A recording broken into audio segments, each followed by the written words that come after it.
Welcome to Pera's Playbook. This is your host, Alex Pera. Let's open up our playbook and see who our guest is. Please enjoy.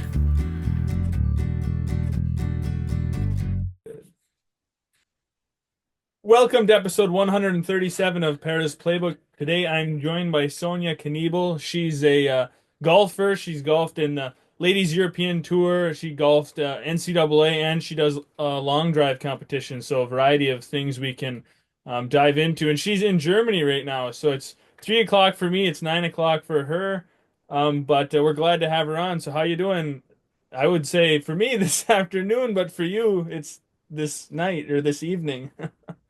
Hi, yeah, good afternoon, or I guess good evening to my German folks. I'm happy to be on this podcast and just chatting about my crazy golf life. Yeah. I've only had, I think, one other golfer on the podcast. I'd like to get more on because golf has quickly become one of my favorite sports. I really wasn't into golf until last spring, and then I really started watching it regularly. Every single weekend, I was watching the PGA Tour. Oh, And then as wow. soon as our snow melted here, I bought a set of clubs and started like learning to golf, and I love it. So it's quickly become one of my favorite sports. So excited to talk a little bit of golf. Yeah, happy to hear that. When did you start golfing? What age? Oh my God. I was 5 years old. My entire family plays golf. So, my mom, my dad, my grandma, my uncle, and they just brought me and my brother along to the course. We grew up like doing a lot of sports, not just golf, but also skiing and tennis, like everything, because we grew up in the mountains. But yeah, golf is just something we did as a family. And quite honestly, like in the beginning, I didn't even like it because I was like, oh, it's boring, can we go back to the car? Like, let's do something fun. But then, like, I started playing tournaments when I was younger and I was quite good at it. And winning was always fun. And then, like, we would go on these fun trips when I was older, like 12, 13 years old, just across the country. And we had a pretty good girls' team, and that was always fun. And it's when I really got the competitive spirit of it. And yeah, then I just kept chasing that white golf ball around the world. I think that seems to be true for a lot of kids with different sports. Like sometimes they start it and they initially hate it until they start to win, and then they're like, "Hey, this is pretty cool. I like this." Yeah, exactly. So you golfed University of Denver? Yeah, so I started my college golf journey in 2014. So it's been more than 10 years. I started at the Augusta University in Okay, yeah. Georgia. So I just wanted to be close to the best golf in the world, and that was Augusta. And then after a while, I figured there's just more to golf. I mean, don't get me wrong, like golf was my number one priority, but still, like there's more to life, and I wanted to get back to the mountains. So then I transferred to the University of Denver in Colorado, and yeah, I loved it there. Still on golf So scholarship. yeah. So when you were golfing in college, I mean, was it on your mind the whole time that you wanted to keep golfing after college? Yeah, yeah, like that was the plan all along. I mean, I didn't know the specifics of the plan, but I knew for sure that after college I want to play professional golf. However way that might look like. And so yeah, it's always been my dream, traveling across the world, playing golf and just like spending time with other people, because I mean you really get to bond when you play that many hours on the course and you travel together. And yeah, it's always been a big goal of mine. So when did like long drive competitions, when did that enter the picture? Like when did you decide like, hey, I'm gonna try this? Yeah, so when I graduated college, I was actually injured and I couldn't play golf for a couple of years. So that was kind of a real, I don't want to say choker for me, but I was like, you work towards that goal for the entire college years, your entire life, and then you get Yeah. injured. And it's not like just sitting out for a month, it's sitting out for like an entire year and two. So I did my master's degree. I went down the nerdy route just, to keep getting my degrees and see where life takes me. But then I got the opportunity in 2021 to play high level golf again. I was all healed up, and then I kept chasing that professional golf dream again. And then it was summer of 2023. I got to play like a social round with Martin Borgmeier, who was a former world champion, world long drive champion in 2022, and also a big idol of mine. But I mean, long drive was so far away at that point still. And like we did this YouTube golf round and just got to know each other.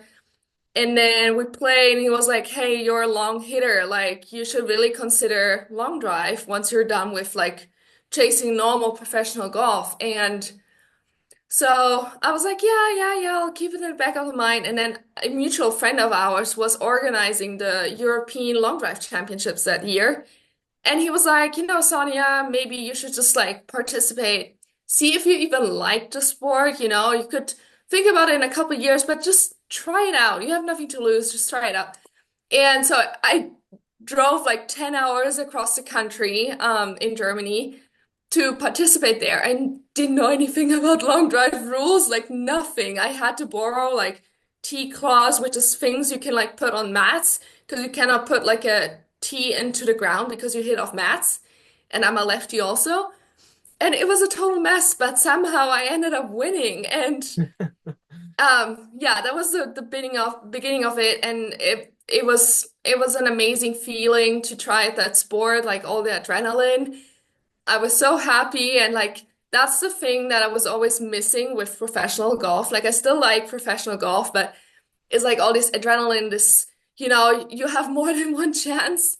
I keep talking about the sport, but yeah, it got me hooked. Yeah, that's a crazy story. Like you were just kind of doing it to give it a shot, and then you end up winning it at like first time competing at a high level for long drive, and you end up Yeah. winning the whole thing. That's crazy. Yeah, it was crazy. Like right after the competition, I called my parents. I was like, I won it. They were like, what? And everyone was crying, screaming. I mean, I will cherish that moment forever. Yeah, that's awesome. So how does a long drive competition work? I mean, is it multiple days, or like how does the event, I guess, kind of go? Yeah, so it really depends on the number of people competing there. So on the men's side, they have no problem with getting a number of competitors. So it's usually like they divide the field into 16 players, groups of 16 players, and they go like at a pair of four people, they go at each other for 5 rounds. So you get 6 balls each, and you have to hit into a grid that's 60 yards wide. Otherwise, the ball doesn't count. And you have 2.5 minutes, and obviously your longest ball of the round counts. And then you get points. So like first person of the group gets 200 points, the second 100, and so on and so on. And then whoever has the most points at the end of the round advances to the next round, and then it's kind of like sudden death rounds until we have a winner in the final. Okay. So it starts out with a lot of people, and then it whittles down kind of like a little bit of a almost like a tournament, people competing against each Yeah. other, sudden death, Yeah, and you have then like semifinals, and then before like quarterfinals, and then finals, and yeah. okay. So it could be a multiple day thing if there was a large amount of competitors. Yeah, so for example, for the European Long Drive Championships, they squeezed it into one day. I mean, it wasn't many competitors on the women's side. I think we were like 10 girls, but on the men's side, it was like 80 plus, and they had to compete the whole day, which I mean is exhausting because you were going at full speed at these balls. But then for the World Championship, it's 4 days for the men's and 3 days for the women's. And I prefer that because you get a little bit of rest in between the rounds. Yeah. So currently, long drive isn't as popular on the women's side as it is on the men's side. Would you say it's growing? Like the interest and popularity? It depends on the country or the region, because I think like it had big popularity in like 2018 to 2022 in the US. Back when like Bryson DeChambeau went against Martin Borgmeier, like that was such a big match and everyone was talking about it. Since then, I think it has like decreased a little, even in popularity. I think it's still like a really fun sport, and there's more and more people coming into. But Yeah. it's also a sport that's driven by prize money, and prize money has decreased in recent years, which is a real big bummer because you see like all the prize pools increasing for the PGA Tour, latest LPGA Tour, LAT, all these tours, and for long drive it's been decreasing, which is really sad because it's like everyone wants to hit the ball far, right? Like they all talk Yeah. in the internet about how to improve their biomechanics, like doing these special speed trainings, and yet, like, the sport should be booming, but it's not because the prize money is going down. And so I really hope that things are going to turn around eventually, and people are just going to see it for the sport that it is. Like, we're still competing at a high level. You still have to hit into, like, the grid, which could just be, a normal fairway where there's like OB on left and right.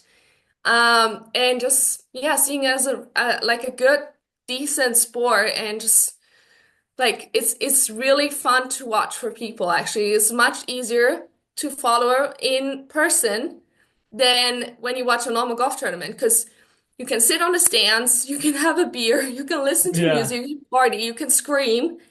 And that's what some people don't like about golf, right? They don't like that it's all quiet, but in long drive, you can do all these things. So I really hope that popularity shoots up again and prize money will follow because we need more people in the sport. Yeah. I think that sounds like fun to sit in the stands and just have a good time. I mean, who doesn't want to do that on a nice, beautiful day? Yeah, exactly. So what's the farthest drive you've ever hit? What's your PR so far? 351 yards. Wow. It was last year in July. I went up against Cassandra Maya. It was an event in Munich, and she beat me by 1 yard, which is insane if you think about the distance. I mean, 350 Yeah. yards, but she did beat me by a yard, so she won. But I mean, it was my PB, and like my home crowd was cheering for me. So honestly, it wasn't a loss. Like it was just a win to just compete in front of my home crowd and have my PB. Right. Yeah, exactly. Anytime you can get a personal best, even if you don't win the whole event, I mean that's still like a It's win. awesome. Yeah. Yeah.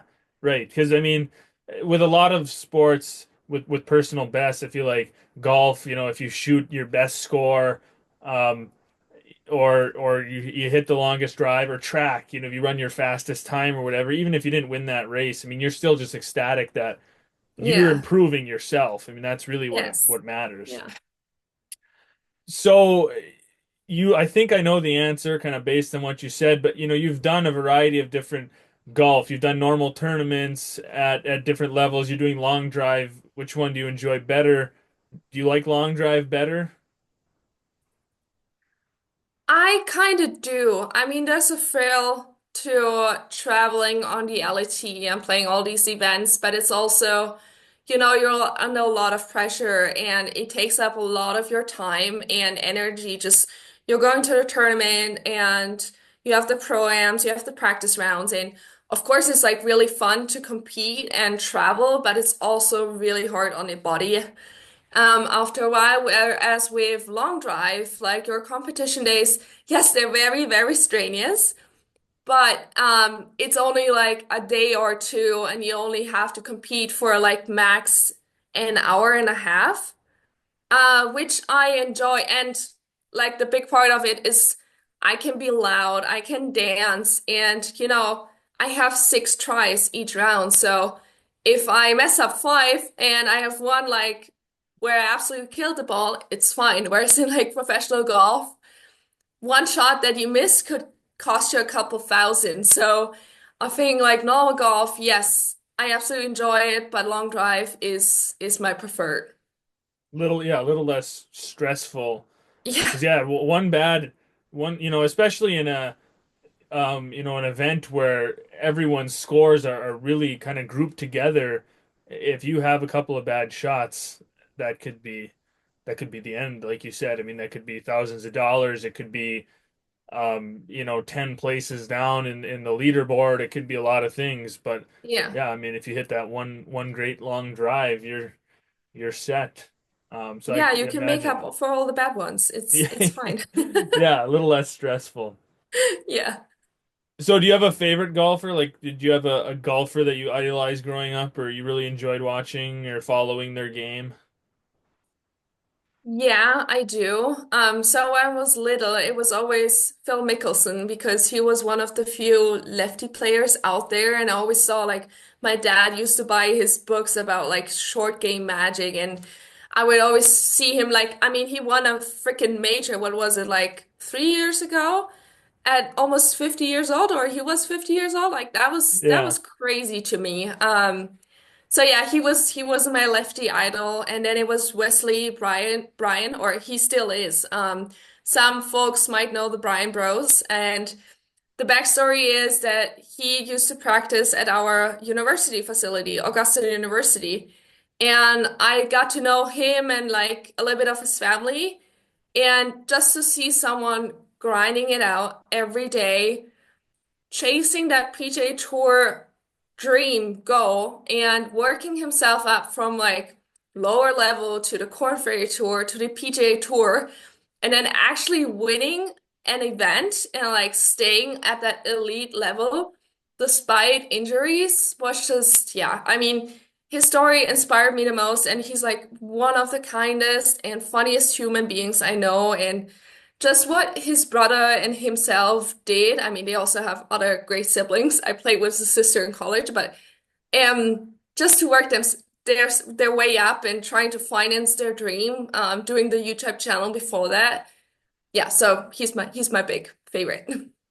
yeah. Do you watch a lot of golf on YouTube or on TV? It depends. Like recent years, I've started to watch more golf again just because I was playing professional and also with long drive. Like, I mean, the guys hit it a freaking mile, yet they have still a beautiful swing. So there's a lot to learn from them. And since I'm a long hitter, I learn best from watching males play. Um, I don't get me wrong, like there's, I mean, a lot of great female players, like Nelly Korda is killing it. But it's only in recent years that the girls have started to increase their club hit speed and play a little bit more aggressive. And I've always been an aggressive player by nature, just because I hit it far and sometimes end up in the trees. And so yeah, sometimes I do watch golf if time allows. Sometimes I'm just fed up with the sport. Yeah. Yeah. I know some athletes say that like a sport that you practice so much and you play so much, sometimes you don't want to spend your free time watching it. And other people are like, "Oh, I can never get enough of my sport. Like I just love it so Yeah. much." Yeah. So, is there a dream course that you haven't played yet that like you really want to play someday on your bucket list? There's a few. So I was lucky enough to play Augusta National when I was like 19 years old, and that was like a big bucket list cross check. Um, but then now it's Pebble Beach and TPC Sawgrass. I mean, you see these courses on TV, or like some of my friends got to play it in college, and it's just fantastic courses. And yeah, one day I get to play there. Yeah. Yeah, those they look honestly any course on the PGA Tour I think would be amazing to play like any of those courses they just look like you Yeah. said when you're watching them on TV. I mean they look so I can't imagine what my score would be either. It would be so Yeah, and I brutal. mean, like, TV is great, and they have all these cameras and videos and stuff, but it still doesn't do justice to what Right. you see when you actually walk the course and you Yeah. feel the grass and you see how thick the roughs are and the greens. I mean, it's a different world, so you just gotta have the life experience, I think. Yeah. Yeah, exactly. There's so much. on TV. I feel like, and that's why people sit on their couches and they get kind of so cynical when they're watching sports and they're so judgmental. It's because they don't get it. They're not Yeah. there because it looks easy, when you're on TV. But then when you go out and you try to play that course yourself or you just do it yourself, like no, it's really not that easy. Yeah. Yeah. So why don't we wrap up the episode on some of your non-golf hobbies? I know you mentioned skiing and skating and all kinds of stuff, and I noticed on your Instagram you've recently had some like skating on frozen lake and some different stuff. So I guess let's dive into that a little bit before we wrap up. Yeah, so I love sports in general. As I said, I grew up in the mountains. Sorry it's late. And I've always done a lot of sports, so I'm really thankful and grateful to my parents that they allowed me and my brother to just try different things. So yeah, I'm really big on skiing. That was like my second biggest competitive sports. I did it until I was like 16. Could have gotten a scholarship, but I decided to go with golf. But yeah, it's still a big passion. And then, yeah, I did go ice skating a couple days ago. That was really fun because it was my first time on an actual lake, not just like an indoor or outdoor rink. So that was beautiful. I absolutely enjoyed it. Like I think people looked at me like some crazy woman because they're like, well, it's just ice skating, but for me it just meant so much more. But yeah. And I really do enjoy hiking. So a couple of years ago, I went on like a round trip somewhere in Albania, Montenegro. It was called the Peaks of the Balkan, and you just had your heavy backpack and you just kept hiking from one spot to another. And yeah, that's basically what I do in my free time.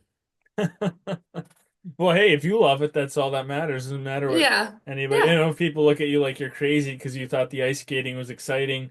I mean, it is it's something that not everyone can experience though either. Not everyone can go skate on a frozen lake. Some people, Yeah. the best they have is an indoor arena. And then I don't know, personally, I have a hard time mentally with skating on frozen lake. Like I know the ice is thick enough to support me, but I still like have a hard time going out on a real lake. Like we have a canal in the town I live in. Sometimes if it freezes really nice without a lot of snow, people will skate all over the canal. And I don't know, it just gives me the heebie-jeebies to think about skating on the Yeah, I can definitely see that. I mean, I was like, should I go on the ice or should not? But there were other people on the ice. I mean, I shouldn't do that just because everyone else doing, right? But there was a couple old ladies who went ice bathing and they brought this like really pointy thing. It's not an axe. I don't know the English word for it, but they kept like hammering into the ice. And so you could see like actually how thick it is. Yeah. Obviously, I didn't skate like close by that hole, but I could see it was thick enough. So I went to like a different spot and was like, okay, the sun doesn't come here that much. Like, I think I should be fine. And there's other people who can rescue me. So yeah, I definitely get there's like the danger of it, but it's also like, Yeah. you're a free spirit and you can't control everything in your life and shit happens all the time. So yeah, just Right. go have fun. Yeah. I know a lot of people do a lot of things on ice and it's crazy like ice fishing people will drive their trucks out into the middle of a lake and then they unload their ice shanty. I mean I can't imagine taking a full-size vehicle out on a lake. That would scare a lot of out of me. Yeah. Like a truck fully loaded? Mm-mm. Yeah. And I mean it's crazy that but I mean ice is it's very strong when you get thick ice. I still wouldn't do that with a vehicle. um a lot of people I know snowmobile on ice and I've done that before. Because like people here we snowmobile across the canal or like they'll snowmobile down the canal. And I've done that before. I guess that doesn't bother me as much because if it's the middle of winter and it's been really cold, you're moving so fast across it that you're across it in like a minute. Um, but yeah, I know people do some crazy things on ice, that's for sure. Yeah. Nike used to have this women's commercial about empowering women's sports, and it's like, well, show them what crazy can do, and that just reminded me of it. Yeah. It might be Yeah. crazy to other people, but if it's not crazy to you, I mean, Right. just do People who it. free rock climb or there's so many adrenaline thrill sports out there that to some of us, I mean, they seem crazy, but to the people that do them, I mean, that's just normal everyday life. Yep, yep, exactly. Maybe people think long drive is crazy. They probably do. They ask me all the time if I have like all the bones still left in my body or if there's something wrong with me, but yeah, still Yeah. standing. Yeah. That's funny. Well, Sonia, I appreciate you taking some time out of your evening to come on the podcast and share some of the world of long drive with us and really enjoyed it. Yeah, thank you so much for having me, Alex. It was a great time with you and talking about my sport and just life in general. You're a great host and all best of luck with your channel. And yeah, I'm just happy to be on here. Thanks for listening. Please stay tuned for more episodes soon.